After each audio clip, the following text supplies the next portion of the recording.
Ya, tentunya untuk hari ini ketemu kembali dengan podcast Diskominfo Stapper. Ya, tentunya alhamdulillah semuanya sehat. Dimana hari ini hadir di tengah-tengah kita atau di depan saya seorang wanita cantik, punya karir yang eh, wow gitu. Ya, seorang dokter Rizka Ulfa. Dr. Rizka Ulfa adalah Kepala UPTD Puskesmas Senaken untuk di Kabupaten Pasir, Tanah Globot, Kalimantan Timur tentunya. Dan untuk hari ini saya ucapkan selamat datang. Terima kasih Mbak Mila. Ya, apa kabar? Alhamdulillah baik. Gimana tim Media Center? Alhamdulillah baik semua, sehat ya, dan tentunya kita semuanya semoga diberi kesehatan. Amin amin. Ya, untuk hari ini ya Dokter Rizka banyak nih pemahaman tentang gizi seimbang yang akan kita bahas. Baik. Selain nanti juga saya akan tanyakan kesehariannya dulu, rutinitasnya apa selain di Puskesmas Senaken, ya kan? Iya. Nanti baru saya akan menanyakan lagi tentang gizi seimbang yang perlu diketahui oleh masyarakat Kabupaten Pasir. Siap. Iya, Oke. iya. Bagaimana kesehariannya nih? Tentunya di Puskesmas Senaken sudah padat, ya. Nah, profil lah biar tahu semua orang gimana. Iya, silakan. Terima kasih Mbak Mila. Terima kasih juga tim Media Center yang sudah berkenan kita bertemu lagi untuk kesempatan kedua pada hari ini. Untuk kegiatan seperti biasa Mbak Mila, rutinitas sebagai ibu rumah tangga, mengurus anak, mengurus suami, kemudian berpraktek di Jalan RA Kartini. Untuk praktek saya kebetulan juga bersamaan dengan kegiatan-kegiatan yang membantu perempuan untuk bisa merawat dirinya seperti itu.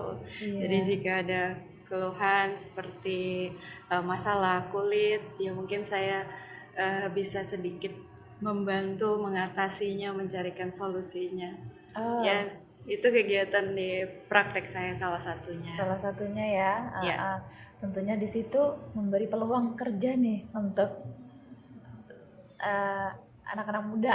Biasanya kan suka masalah kecantikan, saya aja senang, ya kan? Masalah kecantikan. Untuk peluang kerja, insya Allah Memberikan kesempatan. Ya, saya terus memberikan kesempatan untuk anak-anak muda kita yang mungkin punya skill terkait kesehatan kulit. Atau kemarin saya baru saja menerima dari SMK 4 bidang kecantikan, ya saya terima di tempat praktek saya. Alhamdulillah ya, tentunya memberi kesempatan kepada anak-anak muda. Ya, silakan. Iya. Ternyata padat banget nih. Tentunya mengaturnya ya, untuk mempersingkat waktu kita nggak bisa dibahas juga sekarang ya, karena kita akan membahas masalah gizi seimbang. Ya. Apa sih yang perlu diketahui untuk masyarakat kita tentang gizi seimbang ini yang sebenarnya? Karena tentunya pemahaman enggak semua pemahaman tuh tahu gitu, dokter. Silakan. Oke. Terkait gizi seimbang. Jadi dahulu itu pada tahun 1952 pasti juga sahabat Media Center dan teman-teman di sini juga Mbak Mila pernah mendengar konsep 4 sehat 5 sempurna. Iya. Mulai kecil kayaknya. Iya. Tahu. Kita sudah pernah mendengar konsep itu. Jadi konsep 4 sehat 5 sempurna ini diciptakan oleh Bapak Gizi Indonesia, yaitu Prof. Porwo Sudarmo. Pada saat itu terjadi kondisi kelaparan. Kondisi kelaparan yang menyebabkan anak-anak itu menderita gizi buruk yang biasa disebut kwashiorkor, marasmus. Nah, karena kondisi tersebut, maka Bapak Gizi Indonesia kita ini menciptakan konsep tersebut tadi, 4 sehat 5 sempurna, di mana di dalamnya itu ada berbagai macam makanan lauk pauk, sayur, yaitu yang disempurnakan dengan susu. Jadi 5 sempurnanya itu adalah susu. Ternyata seiring berjalannya waktu, konsep tersebut sudah tidak bisa dipakai lagi karena eh, karena tidak ada batasan seperti porsinya. Yang disebutkan di situ hanya berbagai macam Lauk, bahan makanan nutrisi, aja. iya. Iya, tidak ada batasan berapa porsi dalam sehari. Nah, maka karena dinilai sudah tidak sesuai dengan kemajuan zaman ini, maka dari itu dibuatlah konsep baru, yaitu tumpeng gizi seimbang. Sekarang ada tumpeng gizi seimbang. Iya. Itu yang seperti Tumpeng bagaimana gizi ini? seimbang ini. Jadi 4 sehat 5 sempurna tadi itu didapatkan ada dampak terhadap kelebihan gizi. Jadi anak-anak kita ternyata mengalami gizi lebih, seperti kegemukan, obesitas. Makanya diciptakan konsep yang baru, tumpeng gizi seimbang. Jadi seperti tumpeng gitu gambar konsepnya. Ya. Jadi di dalam gizi seimbang ini ada 4 pilar. 4 pilar di Jadi dalamnya. ini dibagi lagi jadi Dibagi 4. lagi menjadi 4 pilar. Pilar pertama itu adalah mengkonsumsi berbagai macam makanan. Ya, jadi semua makanan itu kita konsumsi setiap hari. Jadi tidak hanya satu jenis aja untuk mendapatkan banyak nutrisinya itu. Jadi Berbagai semuanya nutrisi. boleh. Iya. Nanti bisa dijelaskan juga tentang sepiring nasi. Jadi di dalam piring nasi itu nanti dibagi lagi. Nah, di situ pembagiannya berbagai macam jenis makanan. Gitu. Yang pilar pertama. Kita harus dalam satu porsi makanan itu disediakan beberapa jenis untuk setiap porsinya. Sehari kita makan 3 kali. Iya. Jadi setiap porsinya itu diharapkan berbeda-beda. Seperti itu. Iya. Dan dilengkapi dengan minum. Minumnya. Jadi kalau konsep di 4 sehat 5 sempurna, penyempurnanya adalah susu. Dan di situ tidak dijelaskan bahwa kita juga membutuhkan cairan. Air mineral ya. Iya, padahal cairan sangat dibutuhkan oleh tubuh. Karena kan komposisi tubuh kan 70% terdiri dari cairan. Tetapi tidak dijelaskan di konsep yang lama. Nah, konsep yang baru ini dijelaskan ya bahwa kita perlu 8 gelas air dalam sehari atau kurang lebih 2 liter. Nah, itu untuk asupan yang harus kita terima ya. Betul. Di dalam tubuh. Ya, itu di pilar pertama. Iya. Dan porsi yang dijelaskan adalah 2 sampai 3 kali per hari. 2 sampai 3 kali per hari. Iya, frekuensi kita makan tadi. Tidak dijelaskan di konsep yang lama. Iya, nggak ada. Iya, makanya ada terjadi kegemukan, obesitas tadi. Oke. Ya. Untuk pilar yang kedua itu ada perilaku hidup bersih dan sehat. Yang biasa mungkin Mbak Mila dengar dengan singkatan PHBS. Perilaku hidup bersih dan sehat. Ya, jadi ini ada hubungannya juga dengan clean eating. Makanan bersih gitu. Oh, clean eating. Oh iya, eating. Iya. Ternyata ya makanan yang jatuh itu tidak disarankan untuk dikonsumsi kembali. Iya. Tapi kadang sudah biasa ini ada jatuh, belum 5 menit. Iya. Ada bahasa belum 5 menit ya gitu. Iya, seperti itu. Kemudian kita membiasakan untuk mencuci tangan sebelum makan. Perilaku hidup bersih dan sehat juga kita terapkan di rumah, di lingkungan. seperti itu. Mm-mm. Dan ini juga terus dikampanyekan di promosi kesehatan di kegiatan-kegiatan puskesmas tentunya Mbak Mila, untuk perilaku hidup bersih dan sehat. Sudah terus disosialisasikan, kemudian dikampanyekan khusus untuk kegiatan yang langsung berhadapan dengan masyarakat, agar masyarakat dia lebih care terhadap kebersihan dari dirinya sendiri, kebersihan lingkungannya, seperti itu. Iya. Jadi ini sangat berdampak kepada kesehatan. Gitu. Ya. Pilar yang kedua. Ya. Masuk ke pilar yang ketiga adalah aktivitas fisik. Aktivitas fisik yang disarankan itu melakukan olahraga selama 30 menit. Jadi ini kita bedakan aktivitas fisik seperti kita bekerja, kemudian melakukan kegiatan kebersihan di rumah tangga, dan kegiatan olahraga yang memang kita khususkan waktunya. Oke. Kalau untuk prinsip berolahraga itu ada prinsipnya Mbak Mila. Ya. Prinsipnya baik, benar, terukur, dan teratur. Di situ bedanya dengan kita melakukan aktivitas fisik yang lainnya. Kalau olahraga harus pakai prinsip yang tadi itu. Jadi memang harus ada tata aturannya ya. Iya, ada prinsipnya. Nggak serta-merta dengan melakukan semua kegiatan berkeringat tuh sudah gitu ya. Iya. Jadi harus ada salah satunya yang teratur kita lakukan setiap 1 minggu gitu. Betul. Meskipun nggak tiap hari. Iya, disarankan 5 kali dalam seminggu. Berarti Jadi totalnya 150 menit. Jika 150 dilakukan 5 kali dalam seminggu. Sehari 30 menit untuk aktivitas fisik yang teratur ini tadi. Kalau yang nggak teratur kan banyak pasti ya, kita jalan kemana gitu. Ya. Kadang ke mall kayak. Boleh. Aktivitas fisik juga. Ke pasar aktivitas fisik juga. Misalkan kita punya waktu di pagi hari 15 menit. Boleh disambung nanti sore hari 15 menit lagi.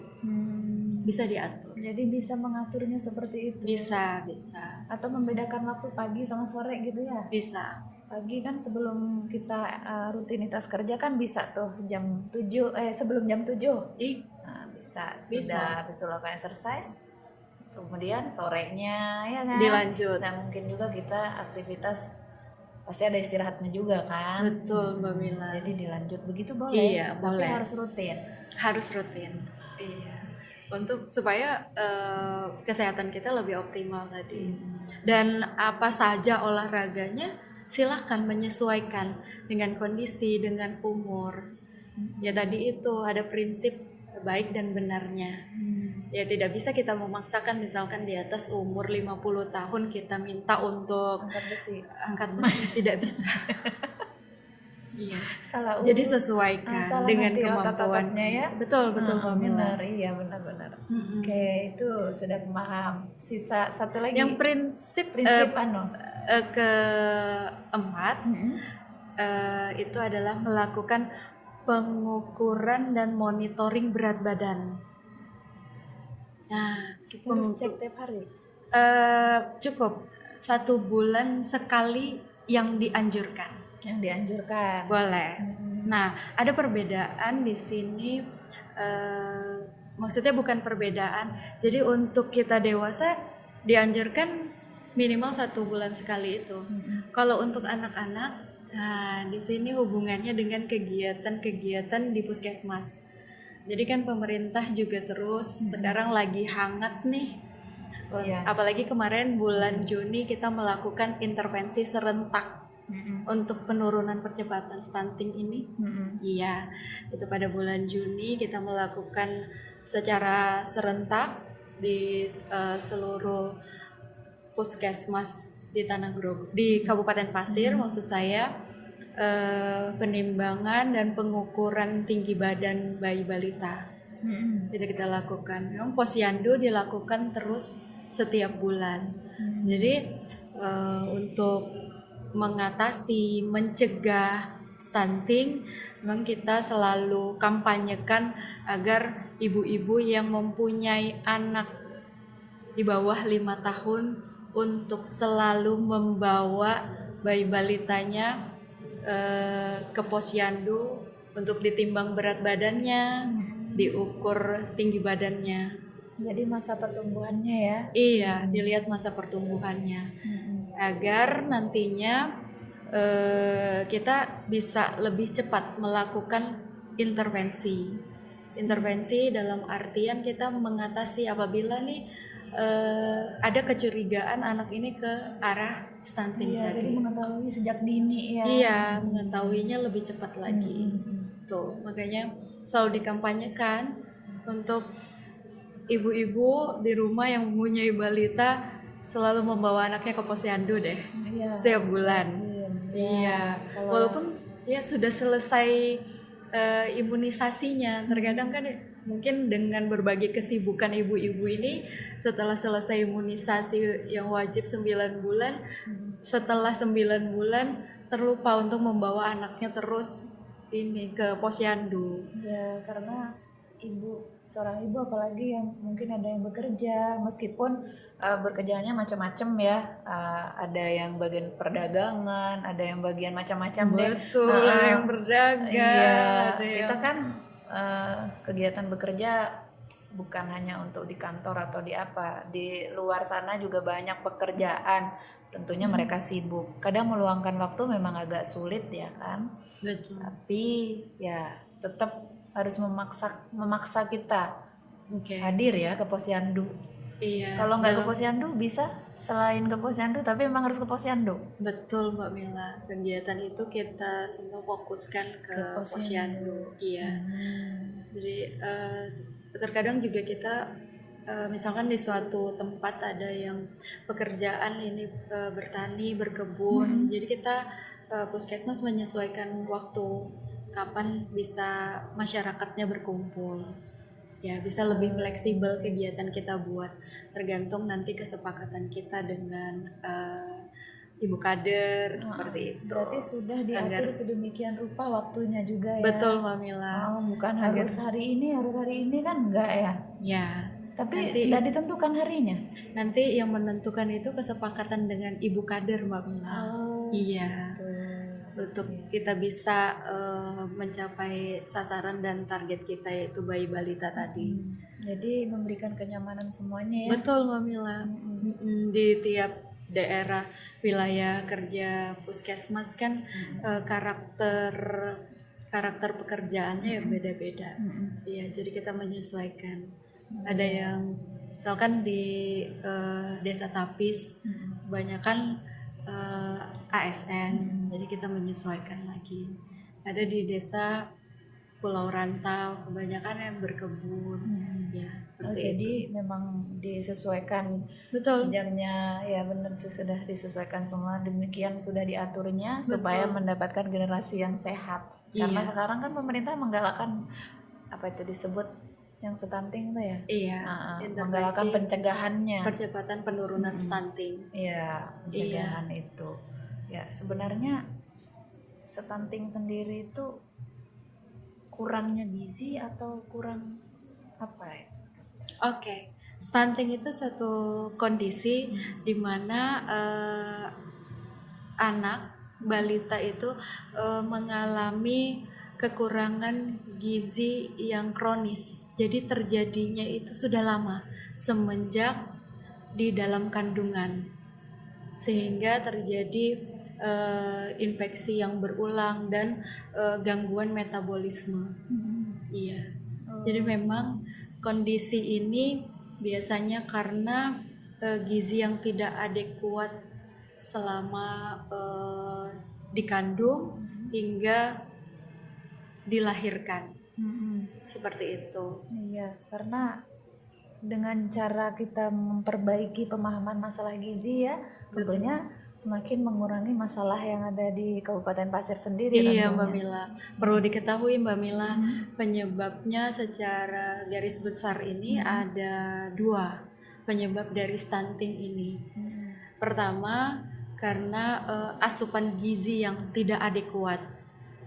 itu ada beberapa macam faktor penyebabnya. Karena faktor ekonomi, kemudian karena ada penelantaran anak, kemudian karena ketidakpahaman gitu. Ya, meskipun mereka ekonominya bagus, tapi mereka nggak paham, ada yang nggak paham Betul, gitu ya. betul sekali Mbak Mila. Yang kedua adalah karena kebutuhan gizi yang meningkat pada anak balita. Contohnya? Karena apa? Karena pada saat anak setelah dilahirkan, kenapa kebutuhan gizinya meningkat? Bisa jadi karena proses infeksi yang terjadi di tubuhnya itu selalu berulang. Misalkan ada penyakit diare yang selalu berulang, otomatis kebutuhan gizinya meningkat. Iya. Tetapi asupannya juga Harus meningkat. kurang, ya kan? Iya, asupannya. Jadi kita harus menambah, ternyata nggak ada tuh Nggak ya. ada, karena infeksi tadi yang berulang. Tapi mungkin juga faktor kebanyakan main juga bisa ya dokter ya. Kadang nggak mau makan. Nah, Kebanyakan main, kemudian jadi pernah kita melakukan diskusi dengan salah satu masyarakat yang ada di wilayah kerja kita, Puskesmas Senaken. Padahal di situ tempat penghasil protein tertinggi.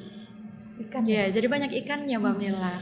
Kenapa banyak ikan, tetapi angka stuntingnya tinggi? Ya ternyata karena kebiasaan makannya. Jadi makannya ini kenyang karena jajan. Jadi anak-anak main bersama teman-temannya, kemudian jajan, akhirnya nggak mau makan. ya nggak mau makan makanan pokok. Padahal melimpah di daerah itu. Tapi memang itu agak sulit karena macam jajanan sekarang bukan main ya kan, Iya, yang ada di luar sana. dari rasanya, dari tampilannya, Iya. kan bikin anak-anak suka ya Mbak Mila. Iya, Iya. rasanya gurih sekali. Kita aja senang sebenarnya, Iya, cuman ya karena kita sudah menginjak ke usia dewasa, tahu nih Paham. mana yang sehat Mana untuk yang kita kayak gitu. Betul Mbak Mila. Dan ini Dok, mungkin pemahaman masyarakat bukannya nggak tahu, mungkin kurang gitu ya. Betul. Kan kita taunya makanan berprotein atau makanan yang gizinya bagus itu yang mahal-mahal tuh, ya kan? Oke. Ini yang ringan-ringan deh harganya, yang bisa terjangkau tuh seperti apa? Oke. Mm-mm. Nutrisi yang kita perlukan itu ada nutrisi yang makro dan ada nutrisi yang mikro. Jadi makronutrisi itu seperti karbohidrat, sumbernya dari beras merah, kemudian jagung, ubi. Ya itu kan mudah sekali didapat dan harganya terjangkau sekali. Kemudian ada protein. Protein ini sumbernya yang mudah sekali kita dapat ya dari telur, tahu, tempe, ayam, dan daging. Tapi memang daging kan tidak setiap hari kita konsumsi. Tapi yang mudah didapat ya itu tempe, tahu, telur, ayam, seperti itu. Dan ada lemak. Lemak ya? Iya, lemak. Dan juga ada mikronutrien itu mineral dan vitamin. Mineral dan vitamin ini didapatkan dari sayur, dari buah-buahan, ya. Yang kita konsumsi. Buah-buahan semuanya, semua buah-buahan itu bagus. Dan pada satu waktu kita makan buah-buahan dengan berbagai macam warna, nah itu lengkap sekali vitamin dan mineralnya. Misalkan nih, anak kita sukanya cuman buah pisang. Iya. Jadi kan otomatis setiap hari anak kita makan pisang aja. Padahal yang dianjurkan di dalam tumpeng gizi seimbang itu seperti tadi, makanannya harus berbagai macam. Aneka ya. Iya, berbeda-beda. Jadi kita biasakan nih anak kita. Nanti makannya pisang, terus makannya pepaya, jeruk, mudah kan ya didapat ya. Dan warnanya juga berbeda-beda. Nah itu yang diharapkan agar nutrisinya banyak yang didapatkan. Ada vitamin A-nya, ada vitamin D-nya, ada vitamin E-nya, ada vitamin K-nya. Semuanya Vitamin lengkap, C-nya. ya kan? Maksudnya ada. Iya, Kalau iya. berganti-ganti dengan menu di situ tadi Bermacam-macam. yang namanya tumpeng itu ya. Iya. Bukan cuman 4 sehat 5 sempurna tadi. Betul Mbak Mila. Sebenarnya bagus juga, cuman yang ini sekarang lebih Detail lagi, detail ada lagi, porsinya, ada porsinya. kemudian dijelaskan manfaat air putihnya. Iya. Sekarang yang yang agak kesulitan nih kita dalam pola asuh anak, mengasuh tentang makanannya, selain masalah jajanan yang banyak, sekarang juga siap saji banyak tuh dijual. Bagaimana kita cara menjelaskannya, dokter? Kalau ada pasien yang datang, ini gimana, dok? Ya kan? Betul. Iya, itu gimana? Iya, dengan banyaknya sekarang makanan-makanan siap saji, dan juga ini karena kita banyak aktivitas di luar sehingga terkadang ini simpelnya bagaimana ya Iya untuk kan? menyiapkan makanan di rumah, Tidak mungkin menolak, seperti itu kita ya. juga bisa begitu kadang gitu. Benar. Tapi ya balik lagi, pemahaman kita, pemahaman semua orang harus tahu benar bagaimana cara mengoptimalkan kesehatan. Itu kembali lagi ke mindsetnya agar kita ya. itu bisa tetap sehat sampai usia lanjut. Seperti itu Mbak Mila. Nah, jadi biar nangis anaknya Iya, dipaksa saja. jadi pola pembiasaan sih. Iya, sama dengan anak saya di rumah. Ya kan senangnya dengan misalkan makanan yang ada dijual di supermarket itu nugget seperti kayak itu. gitu pokoknya, Iya, siap makanan saji. olahan. Walaupun katanya kan memang bahan dasarnya dari ayam, dari daging, tetapi kan ada proses yang dilalui oleh makanan itu seperti ada pengawetnya. Tetap pasti. iya, lebih baik kita konsumsi makan makanan yang diolah. Tapi memang Lebih itu bagus yang pastinya. paling digandrungi. Iya. Dan memang agak kesulitan deh ya caranya kita mengatasinya itu. Betul. Apalagi seorang dokter juga. Ya kita sebagai seorang dokter Sudah sosialisasi ya. Ya dengan misalkan sedang berhadapan dengan pasien yang mungkin masalahnya ini salah satu penyebabnya adalah karena makanan. Nah di situ kita perbanyak edukasi terkait makanan-makanan sehat, bagaimana cara mengolahnya, jenisnya apa aja, bagaimana rasanya pada waktu memasak. Nah di situ kita bekali pasien untuk bisa terus mengkonsumsi makanan yang dimasak sendiri, diolah sendiri. Dan juga untuk kegiatan sosialisasi penyuluhan di masyarakat itu terus kita lakukan oleh petugas-petugas kesehatan di fasilitas kesehatan. Terus mengkampanyekan. Kampanye terus. Betul. Kan kita mau didengar hari ini nggak didengar, siapa tahu besok didengar ya. Iya. Kadang kan perlu pembiasaan, pola pembiasaan. Iya. Untuk memerangi makanan-makanan siap saji. Minta maaf. Tapi semakin banyak ya kan. Betul Mbak Mila. Ya bagaimana caranya kita aja mengontrol. Kita sebagai ibu bisa mengontrol jajanan anak waktu di sekolah gitu. Mungkin dengan membekali anak kita ya, supaya anak kita udah terbiasa dengan makanan olahan di rumah. Ini sempat pengalaman sendiri sih, ya. Kadang sudah di bahan bekal, utuh nih bekalnya. Pulangnya utuh ya Mbak Mila? Pulangnya utuh. Loh, kenapa?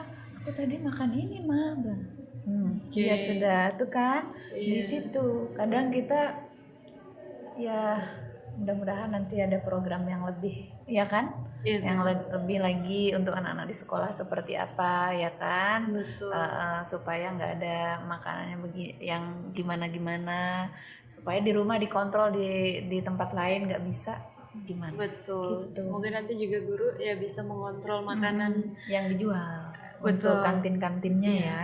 Kalau kantin sehat kita kegiatan dan program di puskesmas juga ada Ada. untuk memonitoring, mengevaluasi kantin-kantin, bagaimana kantin itu dikatakan sehat, itu ada syaratnya. Jadi setiap puskesmas melakukan monitoring itu. Insya Allah untuk kantin bisa dievaluasi terus di programnya puskesmas. Gitu. Iya. Tinggal bagaimana gurunya mengedukasi murid ketika waktu di sekolah dan kita mengontrolnya waktu di rumah.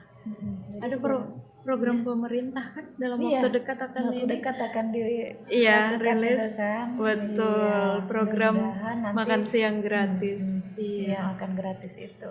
Ya kita tunggu nanti. Siap Mbak Mila. Jadi intinya masa pertumbuhan anak-anak itu di usia yang keberapa sampai keberapa sih yang diperlukan sekali itu, dokter? Oke. Periode emas. Mungkin Mbak Mila juga pernah dengar. Periode emas itu 1000 hari pertama kelahiran. Itu. Ya, di mana di waktu itu terjadi proses pertumbuhan dan perkembangan otak. Di janin. Mulai dia Dari hamil dikandung ya, sampai dikandung. dilahirkan. Sampai dilahirkan Iya. ya. 270 hari, 9 bulan di dalam kandungan. Nah, itu makanya diperlukan nutrisi yang adekuat, nutrisi yang bagus. Jadi kan ibu-ibu hamil itu juga harus memahami pentingnya nutrisi untuk perkembangan janinnya. Gitu. Setelah dilahirkan 730 hari, nutrisi yang adekuat juga diperlukan. Karena dari umur 0 sampai 23 bulan, di situ masa pertumbuhan dan perkembangan otak anak. Otak anak ya. Iya, betul. Nah, di situ kita harus memberikan anak kita karbohidrat, protein, Yang lemak, cukup, ya. vitamin dan mineral yang cukup sesuai dengan perkembangan usianya.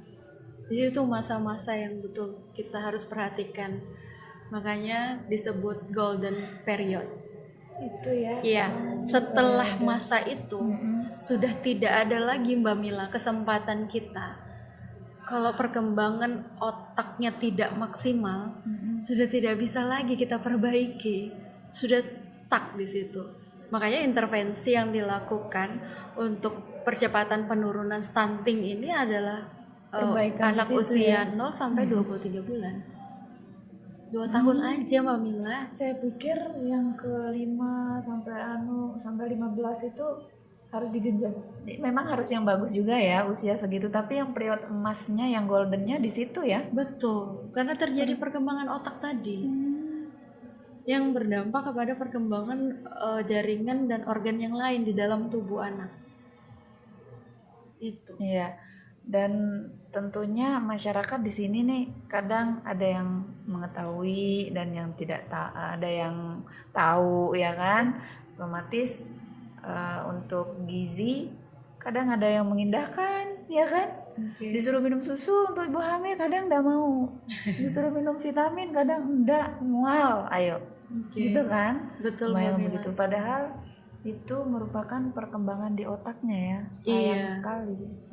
Mendukung janinnya agar nanti waktu dilahirkan organ-organ dan jaringannya itu bisa tumbuh dan berkembang dengan baik.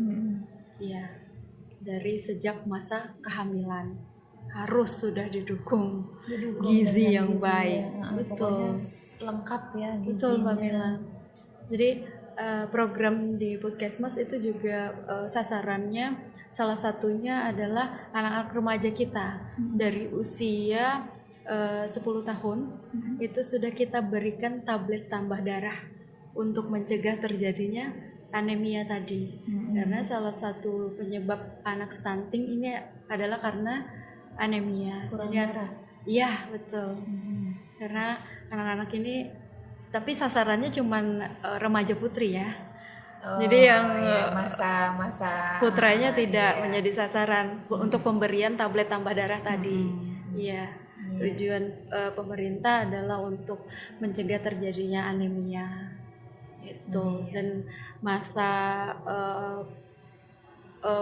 menikah dan waktu mulai hamil itu sudah kita berikan edukasi penyuluhan. Waktu ibu hamil memeriksakan kehamilannya, itu terus kita berikan edukasi betapa pentingnya nutrisi saat kehamilan, seperti itu Mbak Mila. Jadi yang digalakkan memang itu sekarang ya untuk posyandu, puskesmas mungkin seluruh Indonesia ya. Betul Mbak Mila. Bukan hanya di tempat kita saja yang ada di Kabupaten Pasir, tapi semuanya keseluruhan.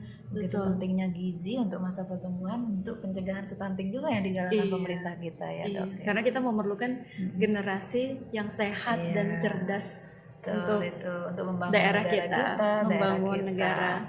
Betul Mbak Mila. Oke, pesannya Dok untuk masyarakat nih. Apa memberikan pesan apa supaya masyarakat terus menggalakkan untuk gizi nih?